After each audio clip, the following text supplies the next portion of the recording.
আসসালামু আলাইকুম এভরিওয়ান। নতুন একটি ভিডিওতে আপনাদের সবাইকে ওয়েলকাম করছি। আজকে বাসায় গরুর মাথা দিয়ে বুটের ডাল রান্না করা হয়েছিল। আমার আম্মুর রান্না করা বুটের ডাল দিয়ে এই গরুর মাংসের মাথাটা খেতে অনেক মজা হয়। তো চলুন দেরি না করে রেসিপিটি আপনাদের সাথে শেয়ার করি।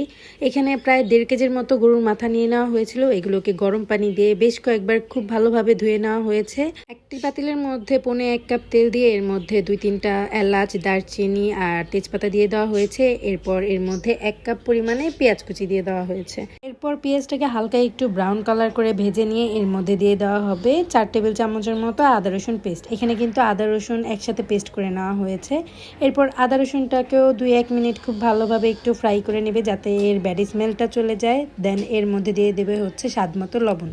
লবণটাকেও একটু মিশিয়ে নেওয়ার পর এখন এর মধ্যে দিয়ে দেওয়া হবে গুঁড়া মশলা। এখানে প্রথমে 1.5 চা চামচের মতো হলুদের গুঁড়া দিয়ে দেওয়া হয়েছে। এরপর এর মধ্যে প্রয়োজন অনুযায়ী লাল মরিচের গুঁড়া দিয়ে দিচ্ছে। এখানে প্রায় 3 চা চামচের মতো লাল মরিচের গুঁড়া দিয়ে দেওয়া হলো। এরপর এর মধ্যে দিয়ে দেওয়া হবে ধনিয়া গুঁড়া 1 চা চামচ। এরপর এখানে 2 টেবিল চামচের মতো জিরা বাটা দেওয়া হবে। আর এই জিরা বাটার মধ্যে কিন্তু 1 স্টিক দারচিনি আর 3-4টা এলাচও সাথে ছিল। এরপর সামান্য পানি দিয়ে এই মশলাটাকে চুলায় তেলের মধ্যে খুব ভালোভাবে কষিয়ে নিতে হবে। মশলাটা যখন খুব ভালোভাবে কষানো হয়ে যাবে তখন এটার উপরে তেল ভেসে উঠবে। আর তেল ভেসে ওঠার পরই এর মধ্যে আগে থেকে কেটে ধুয়ে রাখা মাংসগুলো দিয়ে দেওয়া হচ্ছে।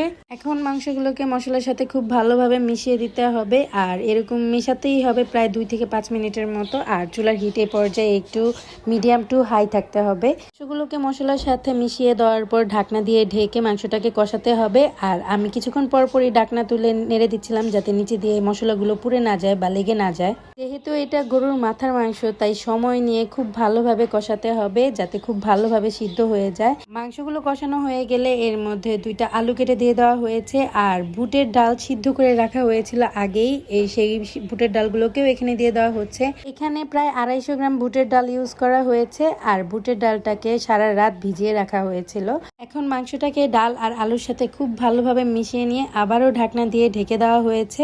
সামান্য 2 থেকে 5 মিনিটের মতো কষানোর জন্য ঢাকনা দিয়ে ঢেকে রাখা হয়েছে। 5 মিনিট পর ঢাকনা তুলে এখানে ঝোলের জন্য 1 কাপ ফুটন্ত গরম পানি দিয়ে দেওয়া হচ্ছে। আর আপনারাও সবসময় গরুর মাংস, হাঁসের মাংস রান্নার সময় গরম পানি দেওয়ার চেষ্টা করবেন। মাংস রান্নার সময় গরম পানি ব্যবহার করলে মাংসটা অনেক সফট হয়, কিন্তু ঠান্ডা পানি ইউজ করলে দেখা যায় যে মাংসটা অনেক রাবারি হয়ে যায় কিংবা শক্ত হয়ে যায়। তাই সবসময় আমরা গরুর মাংস, খাসির মাংস বা হাঁসের মাংস রান্নার সময় গরম পানি ইউজ করি।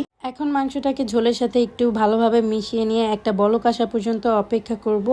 এখন আর খুব বেশি সময় রান্না করা লাগবে না, প্রায় 5 থেকে 10 মিনিটের মতো রান্না করে নিলেই হয়ে যাবে।